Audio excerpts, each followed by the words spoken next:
Hello everyone. तो CBSE का sample paper class 12th का रिटेल का जो कि मैंने आप लोगों को प्रॉमिस किया था कि मैं आपको बना कर दूंगी, तो मैंने बना दिया है। और ये जो पेपर है ये इंग्लिश में था सीबीएसई की साइट पे, मैंने इसको इंग्लिश और हिंदी दोनों में बनाया है। ठीक है, तो आप लोग प्लीज़ उसको अच्छे से याद कर लेना एंड प्लीज़ मेरी वीडियो को लाइक कर देना अगर आपको पसंद आए, और भी अपने स्टूडेंट्स को ये वीडियो शेयर कर देना ताकि वो इस सब्जेक्ट को अच्छे से तैयारी कर सकें और अच्छे से पेपर दे सकें। ठीक है, and thank you for subscribing my channel learning skill, and let's start this video without wasting the time.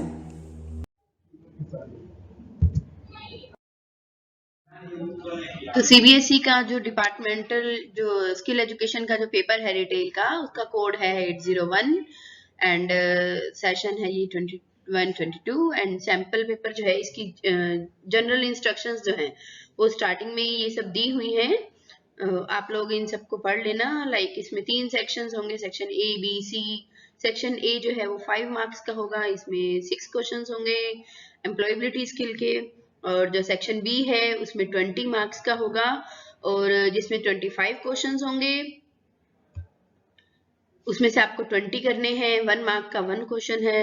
And then section C होगा जो 5 मार्क्स का होगा और उसमें आपको 7 क्वेश्चंस दिए होंगे जो कॉम्पिटेंसी बेस्ड होंगे। लाइक आपको केस स्टडी टाइप क्वेश्चंस होंगे 7, उसमें से आपको 5 करने होंगे। तो टोटल आपका जो है वो 30 मार्क्स का पेपर होगा। ठीक है, और आगे है कि मार्क्स जो है वो हर पेपर के आगे दिए गए हैं वगैरह वगैरह, ये सब आप पढ़ लेना एक बार। हम लोग जो है आपका पेपर स्टार्ट करते हैं। अब जैसे कि मैंने आपको बताया था कि जो सैम्पल पेपर है ये इंग्लिश मीडियम में था सिर्फ सीबीएसई की साइट पे। तो क्योंकि हमारे जो बच्चे हैं वो इंग्लिश मीडियम और हिंदी मीडियम दोनों के हैं, तो मैंने इस पेपर को खुद से हिंदी में कन्वर्ट करके इंग्लिश और हिंदी दोनों में दिया है इस वीडियो में, तो आप लोग पढ़ लेना। इंग्लिश में जो है ये सैम्पल पेपर है, इसके 3 क्वेश्चन जो हैं ये हैं। हम इनको हिंदी में और इंग्लिश में दोनों में करेंगे। तो फर्स्ट क्वेश्चन से हम स्टार्ट करते हैं। पहला प्रश्न है जो हमारा वो है, विच of the following is not a benefit of active listening. मतलब जो एक्टिव लिसनिंग होती है इसमें से कौन सा बेनिफिट इसमें नहीं है। जो फर्स्ट ऑप्शन है, it help us build connection, it help you build trust, it help you identify and solve problems, it gives rest to our body. ठीक है, अब इसका जो हिंदी कन्वर्जन है वो ये सामने है और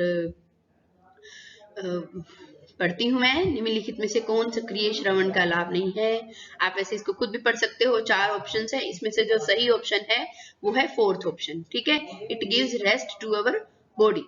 ठीक है, अब इसमें जो है एक्टिव लिसनिंग मतलब होता है सुनना, ध्यान से सुनना। उसमें से ये एक ऑप्शन नहीं है कि हाँ ये हमारी बॉडी को रेस्ट देती है। कैसे दे सकती है अगर आप किसी को ध्यान से सुन रहे हो तो। क्वेश्चन नंबर 2 है, निम्नलिखित में से कौन सक्रिय श्रवण का चरण नहीं है। संपर्क, अवशोषित, चिंतनशील, प्रतिक्रिया या पोस्ट। तो सक्रिय श्रवण होता है अगेन एक्टिव लिसनिंग। ठीक है, उसमें से पोस्ट जो है इसका पार्ट नहीं है। पोस्ट का मतलब होता है जो पोस्ट करना। ठीक है, क्वेश्चन नंबर 3 है, self motivation does not lead to which of the following. Self motivation जो है इसमें से इन चारों में से किसको लीड नहीं करता है, मतलब इसका बेनिफिट नहीं है सेल्फ मोटिवेशन का। ऑप्शन नंबर 1 है, it increases individuals energy and activity, it directs an individual towards specific goals, it makes one lazy. Option number 4 है, it affect cognitive process and learning strategies used for completing similar task. अब देखो 4 options में से कितनी आसान है ये वाली ऑप्शन कि इट मेक्स वन लेजी। अब अगर आप सेल्फ मोटिवेटेड हो तो आपको कोई लेजी नहीं बनाएगा। क्वेश्चन नंबर आगे 4 और 5 हैं, उनको भी हम इंग्लिश और हिंदी दोनों में करेंगे। Question number 4, which of the following is not a source of motivation. इसमें से मोटिवेशन का जो सोर्स है वो नहीं है। म्यूजिक, बुक, एक्टिविटीज या लिमिटेड थॉट्स। लिमिटिंग थॉट्स का मतलब होता है कम सोचना, तो ये इसका पार्ट नहीं है ऑब्वियसली। क्वेश्चन नंबर 5 है, स्प्रेडशीट। अब ये स्प्रेडशीट ये जो आपका आईसीटी पार्ट है, कंप्यूटर पार्ट, उसमें से ये वाला क्वेश्चन आया हुआ है। स्प्रेडशीट्स बनाते हैं हम लोग एमएस एक्सेल में। ठीक है। MS एक्सेल के अंदर spreadsheets programs have become very popular not because of which of the following features, इसमें से इस फीचर की वजह से वो पॉपुलर नहीं हुआ है, या फिर वो उसके पॉपुलर होने का ये वाला रीजन नहीं है। अब इसमें 4 ऑप्शंस है, जो चारों ऑप्शंस पढ़ लो आप। Built-in functions make calculations easier, faster, more accurate. Large volumes of data can be easily handled. Data can be exported to or imported from other software. Formula are not automatically recalculated whenever underlying data values are changed. तो ये कह रहा है कि जो भी अंतर्निहित जो डेटा होते हैं उसके मान बदल जाते हैं, तो फॉर्मूला जो है वो अपने आप से कैलकुलेट नहीं होता है। ऐसा नहीं होता है, अगर आप डेटा चेंज करते हो और अगर आपने फॉर्मूला लगाया है तो उसके डेटा जो है वो चेंज हो जाते हैं। नेक्स्ट है, ये क्वेश्चन नंबर 6 है, इसको भी हम इंग्लिश और हिंदी में पढ़ते हैं। क्वेश्चन नंबर 6 है, what is the difference between max and मिन फंक्शन इन कैल। अब ये कैल्स क्या है, ये कैलकुलेटर है, कैलकुलेटर की शॉर्ट फॉर्म को हम लोग कैल्स बोलते हैं, ठीक है। उसका जो मैक्सिमम और मिनिमम फंक्शन है उन दोनों के बीच में क्या डिफरेंस है।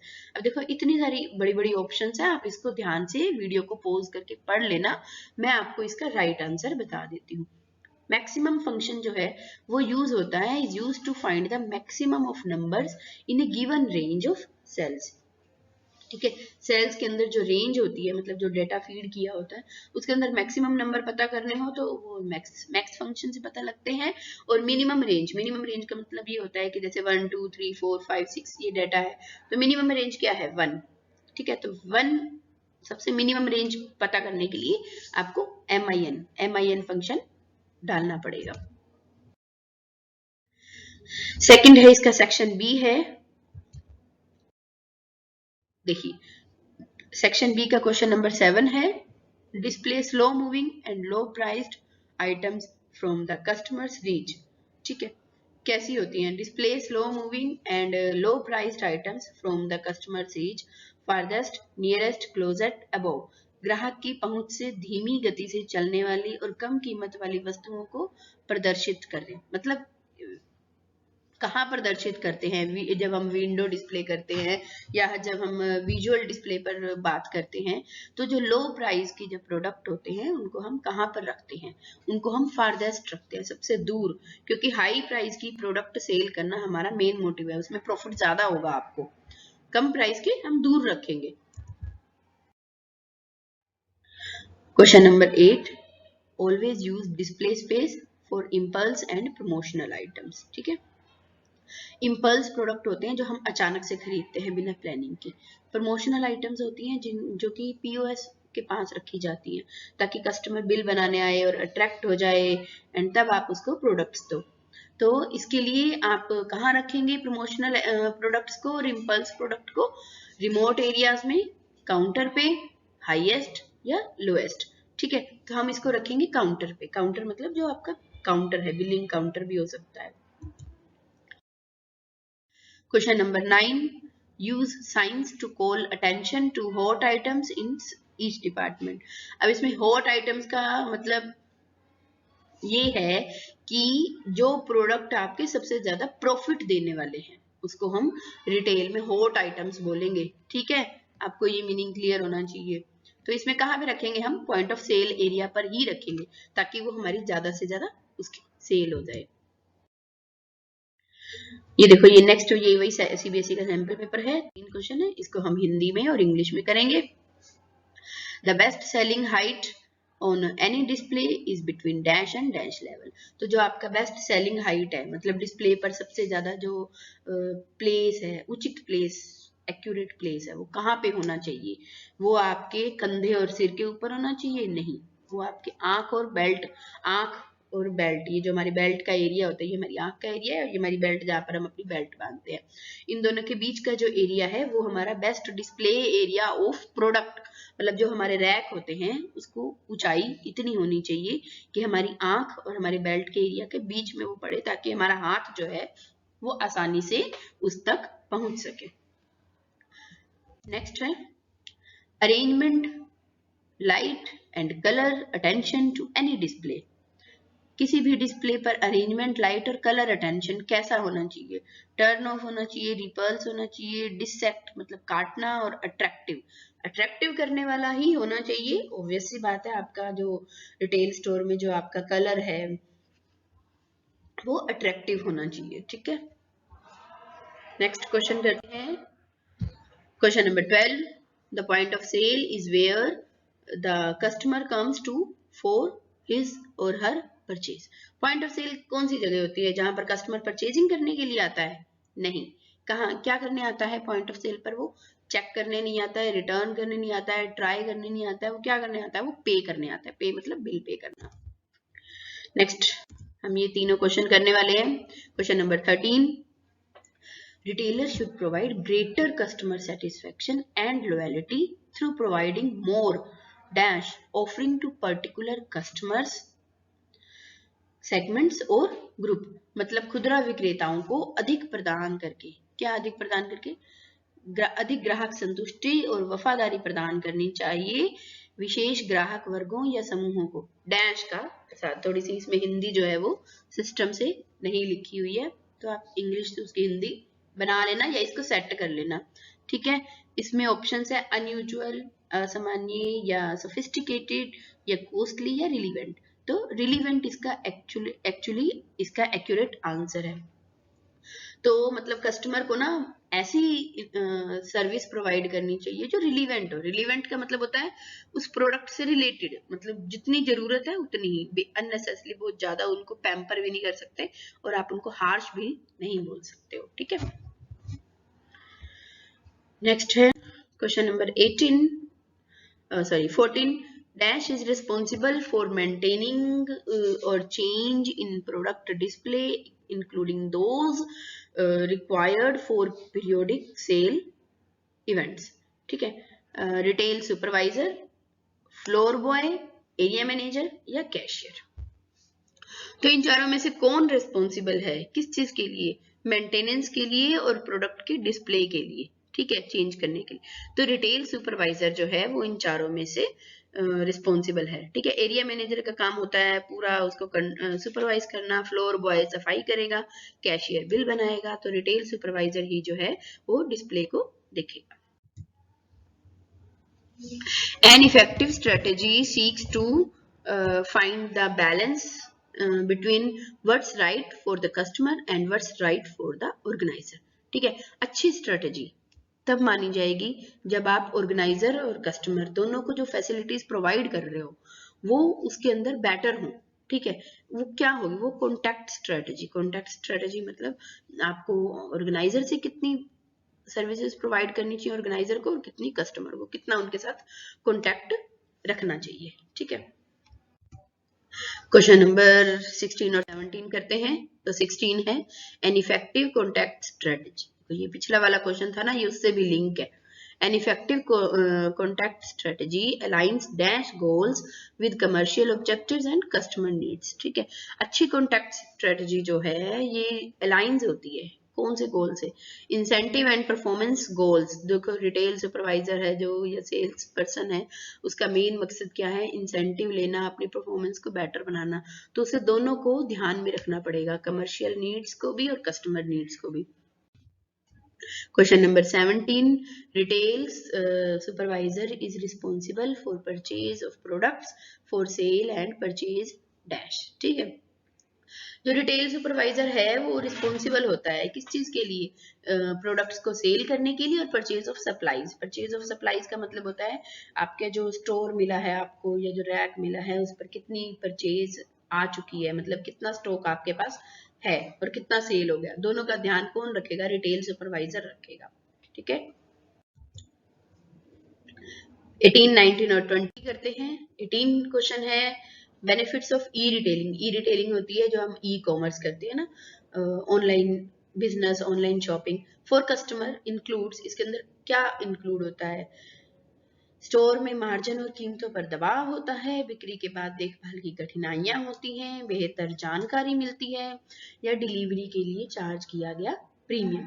तो इसमें से बेनिफिट क्या है कस्टमर को? कस्टमर को ये बेनिफिट है कि उसको बेटर इंफॉर्मेशन मिलती है। ठीक है, अधिक जानकारी मिलती है क्योंकि हम जब भी ई शॉपिंग करते हैं तो हमें एक चीज की बहुत सारी ऑप्शंस, प्राइस, इंफॉर्मेशन मिलती है। Question number 19. Purchase and sale of goods between consumer and retailer using the internet is also referred to as the B2B, B2C, B2A या B2K market. तो परचेज और सेल ऑफ गुड्स जो होता है customer और retailer के बीच में, उसे बोलते हैं B2C। ठीक है, B2C का मतलब होता है बिजनेस टू कस्टमर मार्केट। ठीक है,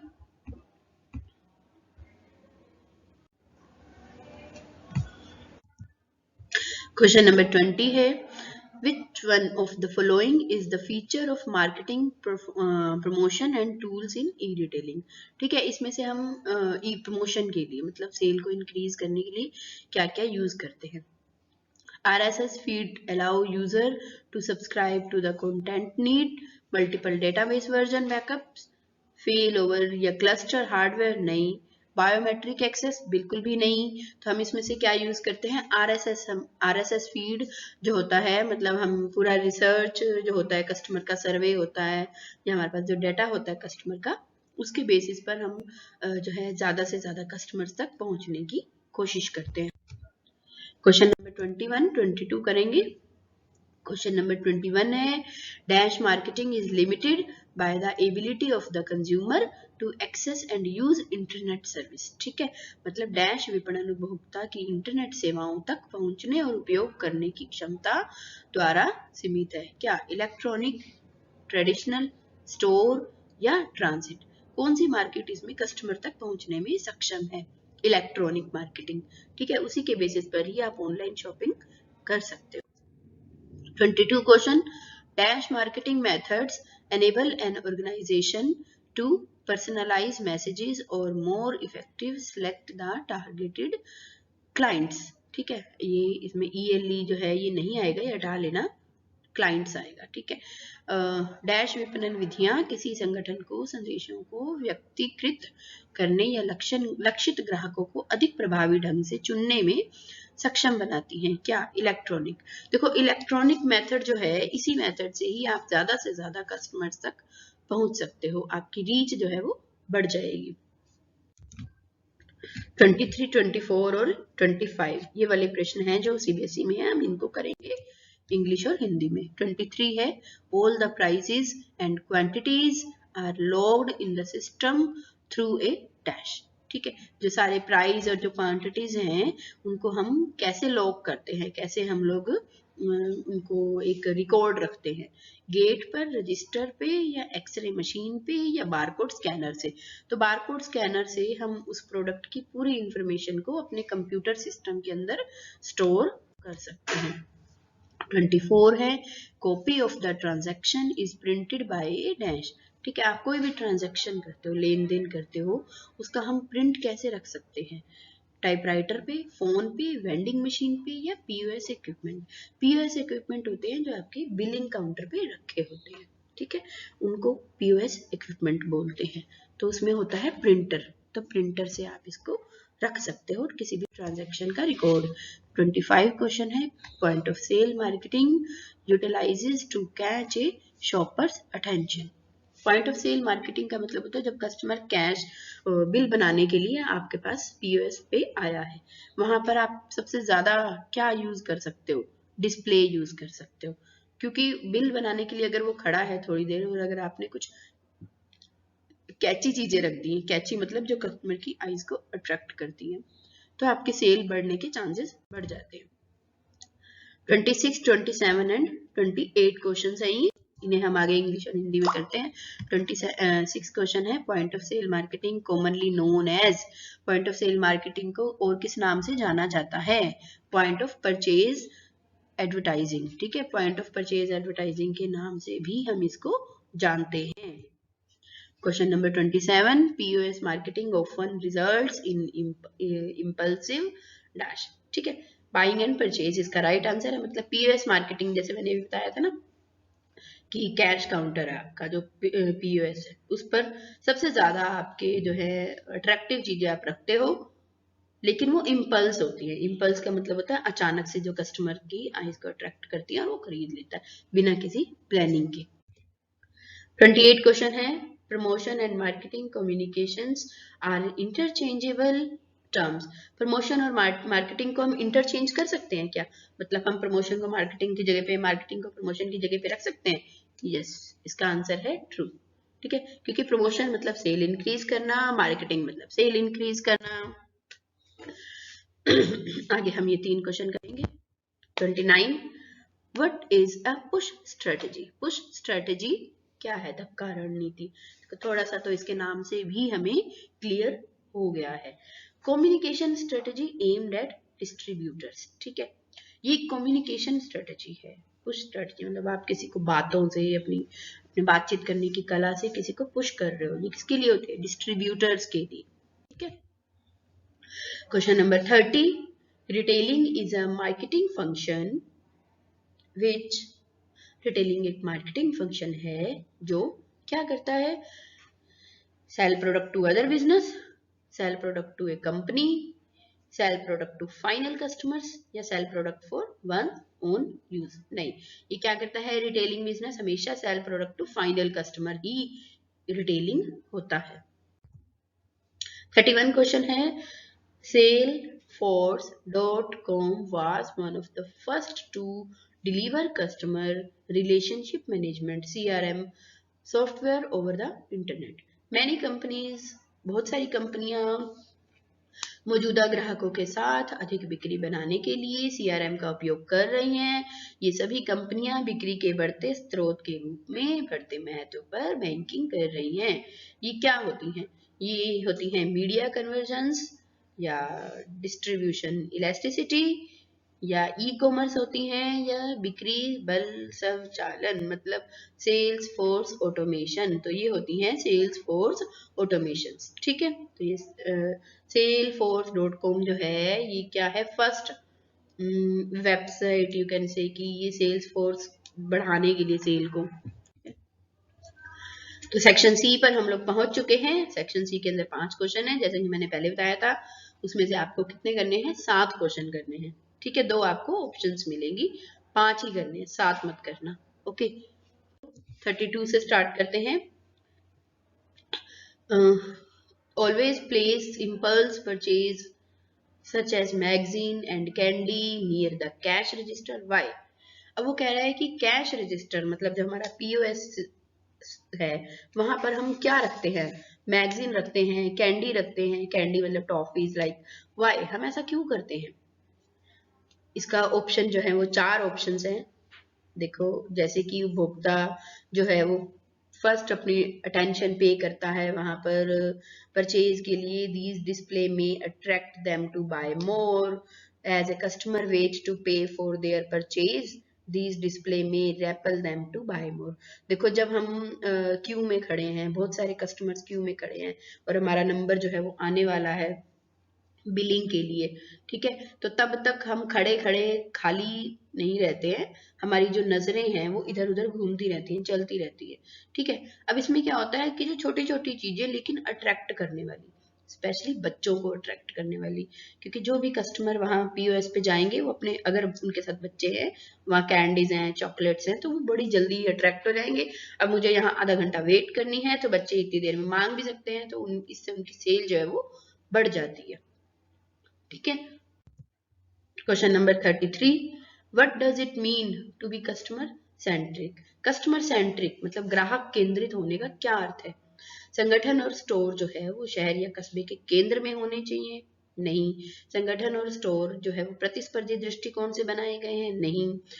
संगठन और स्टोर कंपनी के नजरिए से बनाए गए हैं? नहीं। संगठन और स्टोर ग्राहक के दृष्टिकोण से बनाए गए हैं? यस। आप जो भी रिटेल स्टोर बनाते हो आपको वो कस्टमर सेंट्रिक मतलब ग्राहक की जरूरत के हिसाब से ही बनाना चाहिए। जैसे अगर आपका लेडीज स्टोर है तो वहां पर ट्रायल रूम कंपलसरी है। अगर आपका वो चिल्ड्रन सेक्शन है तो वहां पर फिर भी 1% के लिए आप नहीं सोच सकते कि चलो ट्रायल रूम नहीं होना चाहिए। या फिर अगर आपकी शूज की रिटेल स्टोर है तो आपको कस्टमर को एक बैठने के लिए प्रॉपर जगह देनी चाहिए, देनी पड़ेगी, ताकि वो बैठकर अपने जो शूज हैं वो ट्राई कर सके। ठीक है, तो आपने किसको ध्यान में रखा है? कस्टमर को ध्यान में रखकर ही अपने स्टोर को बनाया है। 34 35 करेंगे। 34 क्वेश्चन है, how business can push online purchase. Business जो है उसको पुश कैसे मिलता है ऑनलाइन परचेजेस से। Businesses must expend significant time and money to push purchases on train. No. Business must expend significant time and money to define, design, develop, test, implement and maintain the physical store. Yes.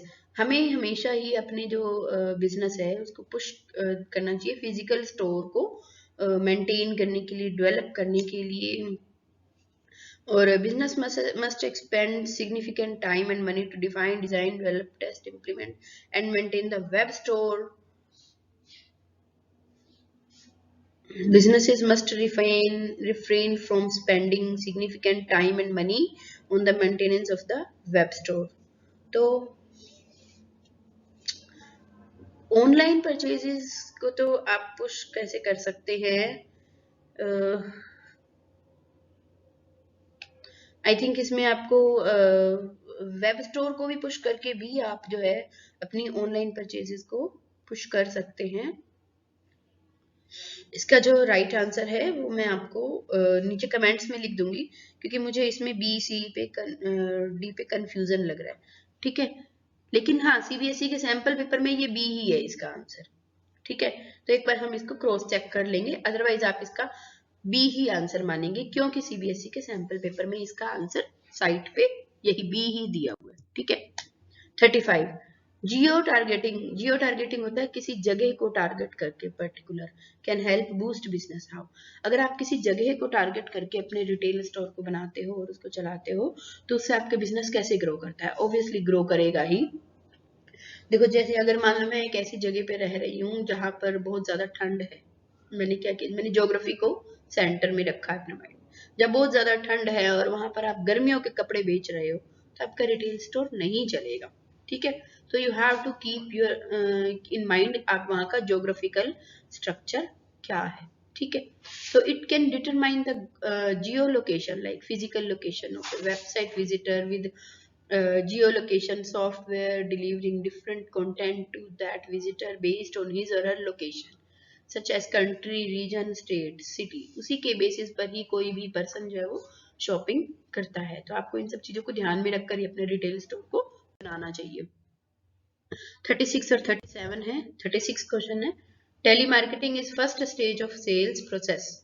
Telemarketing जो है sale process की first stage है, कैसे? It can be used for database building, lead generation, customer retention, cross-selling and marketing research. ठीक है, it can be used for marketing by making a phone call. It can be used for marketing with remote आना चाहिए यहाँ पर, ठीक है, with a remote. It can be used for door to door. No, door to door तो बिल्कुल नहीं होता टेलीमार्केटिंग में। रिमोट एरियाज में अगर आप डेटाबेस बिल्डिंग करते हो, ऑनलाइन आप जाते हो शॉपिंग करने के लिए या सेल करने के लिए, तो टेली मार्केटिंग जो है ये इसका फर्स्ट स्टेज है कस्टमर को जानने के लिए। Question number 37, why POS displays need to be eye catching. POS display मतलब अगेन पीओएस जो काउंटर है आपका, आप पीओएस के कंसेप्ट को बहुत अच्छे से कर लेना, क्योंकि बहुत सारे क्वेश्चंस उसमें से दिए हुए हैं, ठीक है। तो पीओएस जो है वो आई कैचिंग होना चाहिए। क्यों? आई कैचिंग का मतलब होता है कस्टमर को अट्रैक्ट करने वाला एक ही बार में। तो the need to be catchy to get customer attention. Simple सी बात है, कस्टमर को अट्रैक्ट करना है तो आपको अपने डिस्प्ले ऐसे ही लगाने चाहिए जो आई कैचिंग होंगे, ठीक है। बाकी के 3 ऑप्शंस आप पढ़ लेना। क्वेश्चन नंबर 38 है हमारा, What is impulse buying? Impulse buying क्या होती है? Impulse buying of goods impulse मतलब दालें खरीदना, बिल्कुल भी नहीं। Buying of goods without planning, yes, इसका राइट आंसर यही है कि अब बिना योजना के, बिना किसी प्लानिंग के अगर आप जाते हो और कुछ सामान खरीद के लाते हो तो उसे ही impulse buying बोलते हैं। जैसे कि मैं मार्केट में सब्जी लेने गई हूँ और सब्जी लेके आते वक्त अगर मैंने कुछ स्नैक्स खरीद लिए, मैंने गोलगप्पे खा लिए, तो ये मैंने क्या किया है? इम्पल्स बाइंग, क्योंकि मेरे घर से बिल्कुल प्लानिंग नहीं थी कि मैं वहां बाहर जाकर स्नैक्स खाऊंगी या गोलगप्पे खाऊंगी, मैं तो घर से सब्जी खरीदने गई थी। That is called impulse buying, जब आप बिना किसी प्लानिंग के कुछ खरीद के लाते हो, ठीक है। So thank you for watching my video. I hope आपको ये सीबीएसई का सैम्पल पेपर क्लास 12th वाले बच्चों के लिए समझ में आ गया होगा, और अगर आपको कुछ भी डाउट है तो प्लीज आप मुझे कमेंट करके लिख देना। I will definitely try to solve. Thank you, and please मेरे चैनल को सब्सक्राइब कर लेना। Thank you.